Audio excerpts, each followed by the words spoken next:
ನಿಮ್ಮ ಹೆಸರಿಟ್ಟ ಗುರು ಬಸವಣ್ಣನಿಲ್ಲ. ವಿಶ್ವಗುರು ಬಸವಣ್ಣನವರನ್ನು ಮನದಲ್ಲಿ ಸ್ಮರಿಸುತ್ತಾ 12ನೇ ಶತಮಾನದ ಶಿವಶರಣರನ್ನು ಮನದಲ್ಲಿ ಸ್ಮರಿಸುತ್ತಾ ನನ್ನ ಜನ್ಮದಾತರಾದ ನನ್ನ ತಾಯಿ ತಂದೆಗಳನ್ನು ಮನದಲ್ಲಿ ಸ್ಮರಿಸುತ್ತಾ ಹಾಗೂ ನನಗೆ ಹೇಳಲು ಅವಕಾಶ ಮಾಡಿ ಮತ್ತು ಇದನ್ನೆಲ್ಲ ಬರೆದುಕೊಟ್ಟ ನನ್ನ ತಂದೆಯ ಸ್ವರೂಪಿಯಾದ ಕಾಳಪ್ಪನವರಿಗೂ ಮತ್ತು ಅವನವರಿಗೂ ಶರಣಾರ್ಥಿಗಳು ಹಾಗೂ ಇಲ್ಲಿ ಬಂದಿರುವ ಎಲ್ಲ ತಾಯಿ ತಂದೆಗಳಿಗೂ ಮತ್ತು ಅಣ್ಣ ತಮ್ಮಂದಿರಿಗೂ ಅಕ್ಕ ತಂಗಿ ಎಲ್ಲರಿಗೂ ಶರಣಾರ್ಥಿಗಳು. ನನ್ನ ವಿಷಯ ಲಿಂಗಾಚಾರ. ಪಂಚಾಚಾರದಲ್ಲಿ ಬರುವ ಪ್ರಪ್ರಥಮ ಆಚಾರವೇ ಲಿಂಗಾಚಾರ. ಲಿಂಗಾಚಾರದ ಅಂತರಂಗ ಬಹಿರಂಗದಲ್ಲಿ ಬೆಳಗುವ ದೇವರು ಲಿಂಗ. ಲಿಂಗ ದೇವನು ಹೇಗೆ ಕಾಣಬೇಕು ಎಂಬುದನ್ನು ತಿಳಿದು ನಡೆಯಬೇಕು. ದೇವರು ನಮ್ಮೊಂದಿಗೆ ಎಲ್ಲ ಕ್ಷಣದಲ್ಲಿಯೂ ಇದ್ದಾರೆ ಎಂಬುದನ್ನು ಅರಿತುಕೊಳ್ಳಲು ಸಹಾಯ ಮಾಡುತ್ತಾನೆ. ದೇವರ ಸರ್ವವ್ಯಾಪಿ ನಾನು ಮತ್ತು ದೇವರು ಒಂದೇ ಎನ್ನುವ ನಿಷ್ಠೆ ಬರಬೇಕು ನಮ್ಮಲ್ಲಿ. ಆತ್ಮ ಮತ್ತು ಪರಮಾತ್ಮನು ಒಂದೇ ಎಂಬ ಭಾವವಾಗಿದೆ. ಒಂದು ವಚನ. ಅಂತರಂಗದಲ್ಲಿ ಆವರಿಸಿ ಬಹಿರಂಗದಲ್ಲಿ ತೋರುವೆ, ಕಂಗಳ ಕೊನೆಯಲ್ಲಿ ಮೂರ್ತಿಯಾಗಿ ಮನದ ಕೊನೆಯಲ್ಲಿಯೂ ತೋರುವೆ, ಎನ್ನ ಬ್ರಹ್ಮರಂಧ್ರದಲ್ಲಿ ತೋರುವ ಪರಂಜ್ಯೋತಿ ಉರುಲಿಂಗ ದೇವ ನೀನಯ್ಯ ಅಂತ. ಇದು ಬಸವಣ್ಣನವರು ಅಂತರಂಗದಲ್ಲಿ ಆವರಿಸಿ ಬಹಿರಂಗದಲ್ಲಿ ತೋರುವ ಎಂದ್ರ ಇಲ್ಲಿ ಶರಣರು ದೇವರು ಮತ್ತು ಅಂತರಂಗದಲ್ಲಿರುವ ಬಾಹ್ಯ ಜಗತ್ತಿನಲ್ಲಿಯೂ ಸದಾ ಇರುತ್ತಾರೆ ಎಂದರ್ಥ. ಇದು ದೇವರ ಸರ್ವವ್ಯಾಪಿಯಾಗಿದ್ದಾನೆ ಸೂಚಿಸುತ್ತದೆ. ಕಂಗಳ ಕೊನೆಯಲ್ಲಿ ಮೂರ್ತಿಯಾಗಿ ಮನದ ಕೊನೆಯಲ್ಲಿ ತೋರುವ ಎಂದರೆ ದೇವರು ಕಣ್ಣುಗಳಿಗೆ ದೇವರ ಮೂರ್ತಿ ರೂಪದಲ್ಲಿ ಮತ್ತು ಮನಸ್ಸಿಗೆ ಸ್ವರೂಪವಾಗಿಯೂ ಕಾಣುತ್ತಾರೆ ಎಂದು ತಿಳಿಸುತ್ತಾರೆ. ಇದು ದೇವರ ದೈತ್ವ ಮತ್ತು ಅದ್ವೈತ್ವ ಸ್ವರೂಪವನ್ನು ತೋರಿಸುತ್ತದೆ. ಅಂದರೆ ನಾವು ಮತ್ತು ದೇವರು ಒಂದೇ ಎನ್ನುವ ತತ್ವವಾಗಿದೆ. ಎನ್ನ ಬ್ರಹ್ಮರಂಧ್ರದಲ್ಲಿ ತೋರುವ ಪರಂಜ್ಯೋತಿ ಉರುಲಿಂಗ ದೇವ ನೀನಯ್ಯ ಎಂದು ಶರಣರು ತಮ್ಮ ಆತ್ಮದ ಕೇಂದ್ರವಾದ ಬ್ರಹ್ಮರಂಧ್ರದಲ್ಲಿ ದೇವರ ಪರಂಜ್ಯೋತಿ ರೂಪದಲ್ಲಿ ಕಾಣುತ್ತಾರೆ ಎಂದು ಹೇಳುತ್ತಾರೆ. ಇದು ಆತ್ಮ ಮತ್ತು ಪರಮಾತ್ಮನ ಏಕತ್ವವನ್ನು ಸೂಚಿಸುತ್ತದೆ. ಬ್ರಹ್ಮರಂಧ್ರದ ಆತ್ಮದ ಕೇಂದ್ರ ಅಥವಾ ಸಹಸ್ರಾರು ಚಕ್ರ ಎಂದು ಕರೆಯಲಾಗುತ್ತದೆ.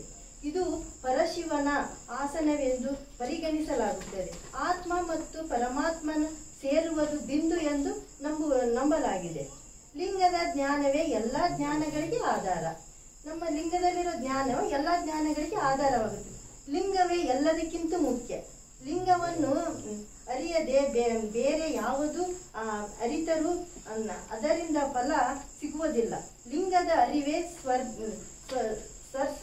ಸರ್ವ ಎಲ್ಲದಕ್ಕೂ ಕಾರಣ ಲಿಂಗವೇ ಆಗಿದೆ. ಲಿಂಗವು ಕೇವಲ ಒಂದು ಕಲ್ಲಿನ ತುಂಡಿನಿಂದ ಮಾತ್ರವಲ್ಲ, ಬದಲಾಗಿ ಲಿಂಗವು ಬ್ರಹ್ಮಾಂಡದ ರಹಸ್ಯವನ್ನು ತನ್ನೊಳಗೆ ಅಡಗಿಸಿಕೊಂಡು ಶಕ್ತಿ ಸಂಚಯ ಕೋಶ, ದೈವಿಕ ಶಕ್ತಿ ಮತ್ತು ಮಾನವ ಜೀವದ ಸಾರ್ಥಕತೆಯ ಮಾರ್ಗದರ್ಶಕ ಸಾಧನವಾಗಿದೆ. ಲಿಂಗವೇ ಜೀವನದ ಅಂತಿಮ ಸತ್ಯ. ಲಿಂಗವನ್ನು ಅರಿತ ಮೇಲೆ ಬೇರೆ ಯಾವುದನ್ನು ಅರಿಯಲು ಅಗತ್ಯವಿಲ್ಲ ಎಂದು ಶ್ರದ್ಧೆಯಿಂದ ಹೇಳುವುದು ಲಿಂಗಾಚಾರ. ಲಿಂಗವನ್ನು ಅರಿಯದೆ ಏನು ಫಲವಿಲ್ಲ. ಲಿಂಗವನ್ನು ಅರಿದ ಬಳಿಕ ಮತ್ತೇನರಿದಡೆ ಫಲವಿಲ್ಲ. ಸರ್ವ ಕಾರಣ ಲಿಂಗವಾಗಿ ಲಿಂಗವನ್ನೇ ಅರಿದಿದ್ದು ಲಿಂಗ ಸಂಘವನ್ನು ಮಾಡುವೆ. ಸಂಘದ ಸುಖದೊಳಗೆ ಓಲಾಡುವೆ ಗುಹೇಶ್ವರ. ಅಲ್ಲಮ ಪ್ರಭುಗಳು ಹೇಳಿದ್ದಾರೆ. ಇಲ್ಲಿ ಲಿಂಗ ಎಂದ್ರೆ ಲಿಂಗವನ್ನು ಬ್ರಹ್ಮಾಂಡದ ಸಂಕೇತ. ಬ್ರಹ್ಮಾಂಡ ಅಂದ್ರೆ ಸೃಷ್ಟಿ, ರಕ್ಷಣೆ, ನಾಶ, ಮೂರು ಶಕ್ತಿಗಳ ಸಂಕೇತ. ಅಗಮ್ಯ, ಅಗೋಚರ, ಪರಮೋಚ್ಚ, ಪರವಸ್ತು, ವಿಶ್ವಾತೀತ, ಆತ್ಮ, ವಿಶ್ವಾತ್ಮ, ಶಾಶ್ವತ, ಪರಮಾತ್ಮ, ಸರ್ವಶಕ್ತ, ಉನ್ನತ, ಶಕ್ತಿ, ಸರ್ವವ್ಯಾಪಿ, ವಿಶ್ವಶಕ್ತಿ ಎಂಬ ಅರ್ಥಗಳಲ್ಲಿ ಹೇಳಲಾಗುತ್ತದೆ. ಲಿಂಗದ ಜ್ಞಾನವೇ ಎಲ್ಲ ಜ್ಞಾನಗಳಿಗೆ ಆಧಾರವಾಗಿರುತ್ತದೆ. ವಿಶ್ವವನ್ನೇ ಅರಿತರೆ ಎಲ್ಲವನ್ನೂ ಅರಿತಂತೆ. ಶಾಶ್ವತದಲ್ಲಿದ್ದ ಹುಟ್ಟು ಸಾವಿರ ಕಾಲ್ಪನಿಕ ದೇವರನ್ನಾಗಿ ನಾವು ದೇವರಾಗೋದಿಲ್ಲ. ಅವು ಯಾವ ಫಲವನ್ನು ನಮಗೆ ನೀಡುವುದಿಲ್ಲ. ಬ್ರಹ್ಮಾಂಡ, ಸೃಷ್ಟಿ, ಸಂರಕ್ಷಣೆ, ನಾಶ, ಮೂರು ಶಕ್ತಿಗಳಿಂದ ಕೂಡಿದ ಮಹಾಲಿಂಗವೇ ಎಲ್ಲ ಕಾರಣಗಳಿಗೂ ಲಿಂಗವೇ ಮೂಲವಾಗಿದೆ. ಇದನ್ನರಿತು ಅಂತಹ ಸರ್ವ ಕಾರಣ ಲಿಂಗ ಯೋಗಗಳಾಗಿ ನಿಜವಾದ ಅಂತಹ ಆನಂದದಲ್ಲಿ ಮುಳುಗುವನ್ನೇ ಅಲ್ಲಮ ಪ್ರಭುಗಳು ವಿವರಿಸಿದ್ದಾರೆ. ಕರಸ್ಥಳದಲ್ಲಿ ಬೆಳಗುವ ಪರವಸ್ತುವೇ ಲಿಂಗ.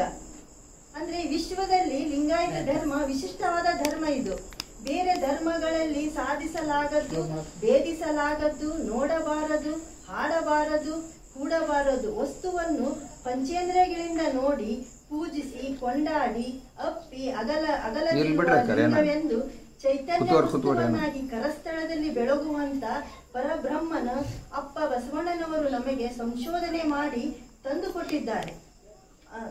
6 ಸಾಧಿಸಬಾರದ ವಸ್ತು ಸಾಧಿಸಿ ತಂದು ಕೊಟ್ಟನೆಯ ಶ್ರೀ ಗುರು ಎನ್ನ ಕರಸ್ಥಳಕ್ಕೆ. 6 ಭೇದಿಸಬಾರದ ವಸ್ತುವು ಭೇದಿಸಿ ತಂದು ಕೊಟ್ಟನೆಯ ಶ್ರೀ ಗುರು ಎನ್ನ ಕರಸ್ಥಳಕ್ಕೆ. 6 ನೋಡಬಾರದ ವಸ್ತು ನೋಡೆಂದು ತಂದು ಕೊಟ್ಟನೆಯ ಶ್ರೀ ಗುರು ಎನ್ನ ಕರಸ್ಥಳಕ್ಕೆ. 6 ಹಾಡಬಾರದ ವಸ್ತುವನ್ನು ಹಾಡೆಂದು ತಂದು ಕೊಟ್ಟನೆಯ ಶ್ರೀ ಗುರು ಎನ್ನ ಕರಸ್ಥಳಕ್ಕೆ. 6 ಕೂಡಬಾರದ ವಸ್ತು ಕೂಡೆಂದು ತಂದು ಕೊಟ್ಟನೆಯ ಶ್ರೀ ಗುರು ಎನ್ನ ಕರಸ್ಥಳಕ್ಕೆ. ಎನ್ನ ಕರಸ್ಥಳದಲ್ಲಿ ಮೂರ್ತಿಗೊಂಡು ಬೆಳಗುವ ಪರಬ್ರಹ್ಮ ಎನ್ನ ಕಂಗಳ ತುಂಬಿ ನೋಡಿ ಕೈ ಮುಟ್ಟಿ ಪೂಜಿಸಿ ಜಿಹೆ ತುಂಬಿ ಕೊಂಡಾಡಿ ಮನ ತುಂಬಿ ಅಪ್ಪಿ ಅಗಲದೆ ಇಪ್ಪೆನಯ್ಯ ಎಮ್ಮ ಅಖಂಡೇಶ್ವರ. ಈಗ ಲಿಂಗ ಎಂದ್ರೆ ಏನು? ಲಿಂಗ ಅಂದ್ರೆ ಬ್ರಹ್ಮಾಂಡದ ಸಂಕೇತ, ಸೃಷ್ಟಿ, ಸ್ಥಿತಿ, ಲಯ. ಈ 3 ಶಕ್ತಿಗಳ ಸಂಕೇತವೇ ನಿರಾಕಾರ, ಪರವಸ್ತು, ವಿಶ್ವಾತೀತ, ಆತ್ಮ, ವಿಶ್ವಾತ್ಮ, ಶಾಶ್ವತ, ಪರಮಾತ್ಮ, ಸರ್ವಶಕ್ತ, ಉನ್ನತ ಶಕ್ತ, ಸರ್ವವ್ಯಾಪಿ, ವಿಶ್ವಶಕ್ತಿ ಇತ್ಯಾದಿ ಅನೇಕ ಶಬ್ದಗಳಿಂದ ಕರೀತಾರೆ. ಪರಶಿವನ ಸಂಕೇತ, ಪರಶಿವನ ಪ್ರತೀಕವಾಗಿದ್ದ ಅನಂತ ಶಕ್ತಿಯ ಪ್ರತಿರೂಪ. ಲಿಂಗವು ಪುರುಷ ಮತ್ತು ಪ್ರಕೃತಿಯ ಸಂಯೋಗದ ಸೂಚಕ, ಸಕಲ ಜೀವರಾಶಿಗಳ ಸೃಷ್ಟಿಗೆ ಆಧಾರ. ಲಿಂಗವು ಕಾಲರಹಿತನು ಸೂಚಿಸುತ್ತದೆ. ಇದು ಆದಿ ಮತ್ತು ಅಂತ್ಯವಿಲ್ಲದ ಶಾಶ್ವತ ಸತ್ವವಾಗಿದೆ. ಶೂನ್ಯ, ಅಪರಿಮಿತ, ಬಯಲು, ಸೃಷ್ಟಿ, ಎಲ್ಲ ಆಗುಹೋಗಗಳಿಗೆ ಕಾರಣೀಕರ್ತ. ಚಿಹ್ನೆ, ಗುರುತು, ಕುರು, ಇಷ್ಟಲಿಂಗ. ಈ ಆಚರಣೆ ಅಂದ್ರೆ ಪದ್ಧತಿ, ಬಳಕೆ, ರೂಢಿ, ಕ್ರಿಯೆ, ಸಂಸ್ಕಾರ, ತತ್ವ ಇತ್ಯಾದಿ ಅರ್ಥವನ್ನು ಕೊಡುತ್ತದೆ. ಈಗ ಜಗತ್ತಿಗೆ ಒಬ್ಬನೇ ದೇವ ಸ್ವರೂಪನೇ ಇಷ್ಟಲಿಂಗ, ಏಕದೇವ ಉಪಾಸನೆಯೇ ನಿಷ್ಠೆ. ಈಗ ಜಗತ್ತಿನಲ್ಲಿ ಒಬ್ಬ ದೇವರು ನಮ್ಮಲ್ಲಿಯೂ ಇದ್ದಾನೆ, ಇಡೀ ವಿಶ್ವದಲ್ಲಿಯೂ ಇದ್ದಾನೆ. ರೂಢಿಯಲ್ಲಿಯೂ ಇರುವ 100 ಸಾವಿರಾರು ದೇವರುಗಳನ್ನು ಪೂಜಿಸಿ ವ್ಯರ್ಥವಾಗಬೇಡ. ಜಗತ್ತಿನಲ್ಲಿರುವ ಒಬ್ಬ ದೇವರನ್ನೇ ದೇವ ಸ್ವರೂಪನಾಗಿ ಇಷ್ಟಲಿಂಗ ಏಕದೇವ ಉಪಾಸನೆಯಿಂದ ಶ್ರದ್ಧೆಯಿಂದ ಈ 3 ನಿಷ್ಠೆ ಹೊಂದಿರಬೇಕು. ಒಬ್ಬನ ಪೂಜೆ ಮಾಡಿದರೆ ಏಕದೇವ ಉಪಾಸನೆ ನನ್ನ ನಿಷ್ಠೆ ಎಂಬ ಸದ್ಭಾವ ಹೊಂದಿದರೆ ಅದು ಲಿಂಗಾಚಾರ. ಈಗ 1-2 ವಚನ ಇದೆ. ಸ್ವಾಮಿ ನೀನು ಶಾಶ್ವತ ನೀನು, ಎತ್ತಿದ ಬಿರುದ ಜಗವೆಲ್ಲ ಅರಿಯಲು. ಮಹಾದೇವ ಮಹಾದೇವ ಇಲ್ಲಿಂದ ಮುಂದೆ ಶಬ್ದವಿಲ್ಲ. ಪಶುಪತಿ ಜಗಕ್ಕೆ ಏಕೋ ದೇವ, ಸ್ವರ್ಗ ಮತ್ತೆ ಪಾತಾಳದೊಳಗೆ ಒಬ್ಬನೇ ದೇವ, ಕೂಡಲ ಸಂಗಮ ದೇವ. ಇನ್ನೊಂದು ವಚನ ಇದೆ. 2 3 ದೇವರೆಂದು ಉಬ್ಬಿ ಮಾತನಾಡಬೇಡ, ಒಬ್ಬನೇ ಕಾಣಿರೋ ಇಬ್ಬರೆಂಬುದು ಹುಸಿ ನೋಡ. ಕೂಡಲ ಸಂಗಮ ದೇವ ಇಲ್ಲವೆಂದಿತ್ತು ಈ ವೇದ.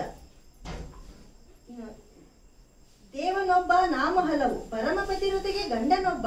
ಮತ್ತೊಂದೇ ಕೆರಗಿದರೆ ಕಿವಿಮೂಗ ಕೊಯ್ಯುವೆನು, ಹಲವು ದೈವದ ಎಂಜಲ ತಿಂಬುವನೆಂಬೆ ಕೂಡಲ ಸಂಗಮ ದೇವ. ಇನ್ನೊಂದು ವಚನ. ನಂಬಿದ ಹೆಂಡತಿಗೆ ಗಂಡನೊಬ್ಬನೇ ಕಾಣಿರೋ, ನಂಬಬಲ್ಲ ಭಕ್ತನಿಗೆ ದೇವನೊಬ್ಬನೇ ಕಾಣಿರೋ. ಬೇಡ ಬೇಡ ಅನ್ಯ ದೈವ ಸಂಘ ಹೊಲೆ, ಬೇಡ ಬೇಡ ಪರದೈವ ಸಂಘ ಹೊಲೆ. ಬೇಡ ಬೇಡ ಅನ್ಯ ದೈವ ಎಂಬ ಆಧಾರ ಕಾಣಿರೋ. ಕೂಡಲ ಸಂಗಮ ದೇವ ಕಂಡಡೆ ಮೂಗ ಕೊಯ್ಯುವೆನು ಕಾಣಿರೋ. ಈ 4 ವಚನದ ಅರ್ಥ ಒಂದೇ, ಇದು ಭಾವಾರ್ಥ ಇರೋದು. ಭಗವಂತನು ನನ್ನೊಳಗೂ ಇದ್ದಾನೆ, ಅವನನ್ನು ಬಿಟ್ಟು ನಾನು ಇಲ್ಲ, ನನ್ನನ್ನು ಬಿಟ್ಟು ಭಗವಂತನಿಲ್ಲ. ಶಕ್ತಿ ಸ್ವರೂಪವೇ ಇಷ್ಟಲಿಂಗ. ವಿಶ್ವ ಚೈತನ್ಯವಾದ ಪರಮಾತ್ಮನನ್ನು ಇಷ್ಟಲಿಂಗದಲ್ಲಿ ಸದಾ ನಮ್ಮೊಂದಿಗೆ ಇರುತ್ತಾನೆ. ಇಷ್ಟಲಿಂಗದ ಹೊರಗೆ ಕಲ್ಲು, ಮಣ್ಣು, ಮರ ಮಾಡಿರುವ ದೇವರನ್ನು ಪೂಜಿಸಬಾರದು.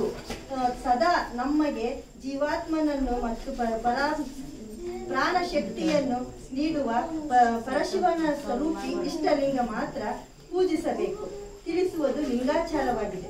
ಇದನ್ನು ಅಪ್ಪ ಬಸವಣ್ಣನವರು ಸರಳ ಸುಂದರ ನಮಗೆ ಮನವರಿಕೆ ಮಾಡಿಕೊಟ್ಟಿದ್ದಾರೆ.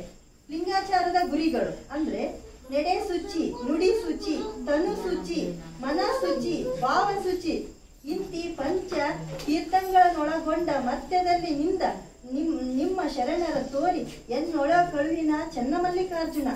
ಅಕ್ಕಮಹಾದೇವಿಯರ ವಚನ ಇದು. ನಮ್ಮನ್ನು ತನು, ಮನ, ಭಾವ, ನೆಡೆ, ನುಡಿ ಎಲ್ಲವನ್ನು ಶುದ್ಧವಾಗಿ ಇದ್ರೆ ಅದು ಲಿಂಗಾಚಾರದ ಗುರಿ ಅಂತ.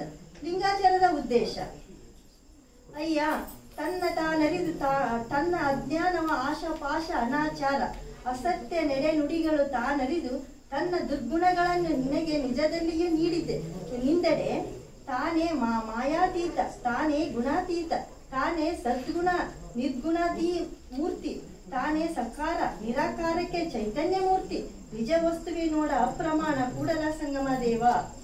ತನ್ನ ತಾನರಿಯುವುದಂದ್ರ ಲಿಂಗಾಚಾರದ ಉದ್ದೇಶವಾಗಿರುತ್ತದೆ.